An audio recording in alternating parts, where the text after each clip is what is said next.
Ankleshwar national highway ઉપર ભૂરા રંગનું રસાયણ ભરેલી બેગ ટ્રકમાંથી રસ્તા ઉપર પડી જતા હવામાં પિગમેન્ટ ભરતા અન્ય વાહન ચાલકોને હાલાકી ભોગવવી પડી હતી। અંકલેશ્વરથી સુરત તરફ જતા ટ્રેક પર આમલા ખાડી બ્રિજ પર એક આઈસર ટેમ્પોમાંથી અચાનક બ્લુ પિગમેન્ટની બીગો રોડ પર ટપોટપ પડવા લાગી હતી અને તેને લઈ રોડ પર ચારે તરફ બ્લુ પિગમેન્ટ ફેલાઈ ગયું। અંકલેશ્વરમાંથી પસાર થતા નેશનલ હાઈવે નંબર 48 પર અકસ્માત બાદ હવે વિચિત્ર અકસ્માતને લઈ વાહન ચાલકોને પસાર થતા જીવ પર જોખમ ઊભું થઈ રહ્યું છે।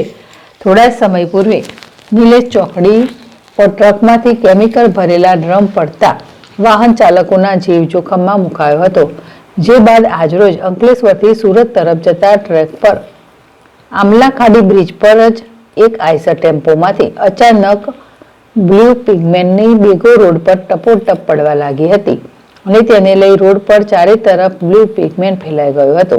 ટેમ્પો ચાલકને અન્ય વાહન ચાલકે જાણ કરતા 300 મીટર દૂર ટેમ્પો ઊભો રાખ્યો હતો અને બેગો ઉઠાવી પુનઃ ટેમ્પો લોડ કર્યો હતો।